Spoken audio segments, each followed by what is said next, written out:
This video is the first of 2 videos for finding a limit using an algebraic approach. More specifically, this video teaches you how to use the algebraic approach when direct substitution is possible. First, we need to understand some limit laws. Given that c is a constant and both the limits of f of x and g of x exist as x approaches a, then the following laws are true.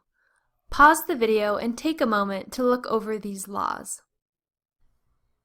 I noticed in the fifth law it specifies that the limit of the denominator cannot equal 0. Is this because if the denominator equals 0, the limit is undefined? That's correct. Because division by 0 means that the expression is undefined, the fifth law must specify this restriction. Now, let's apply these laws in the first example.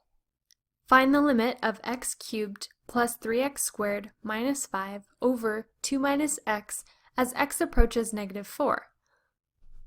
First, we can use the fifth law, which allows us to apply the limit to both the numerator and the denominator separately. What laws do we need to apply now? I think we will apply the first law. That's correct. However, we will also apply the second law since we have addition and subtraction between the terms in the numerator and denominator. Using the first and second laws, we expand the limit so that the limit of the sum or difference becomes the sum or difference of the limits. Applying law 3, we can rearrange this term so that it becomes 3 times the limit of x squared as x approaches negative 4.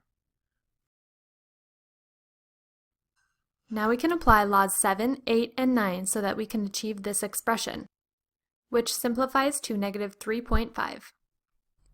This seems like it would be a lot of work to do for problems more complicated than this. Is there another way we can solve limits? Yes, let me introduce you now to the shortcut called the direct substitution property. This property states that if f of x is a polynomial or a rational function and a is within the domain of the function, then we can directly substitute a for x in the function. In other words, if the polynomial or rational function is continuous and defined at the value a, then we can use direct substitution to solve the limit. Let's do an example to better understand this property. We need to find the limit of this expression as x approaches 8. Can you solve this using the direct substitution property? I think so. Substituting 8 for x in the expression, we get this expression. The cube root of 8 is equal to 2, so the first quantity becomes 1 plus 2. 8 squared is equal to 64, and 8 cubed is equal to 512. So we can write the second quantity as 2 minus 6 times 64 plus 512. Simplifying, I get 390 as the final answer for the limit. That is correct.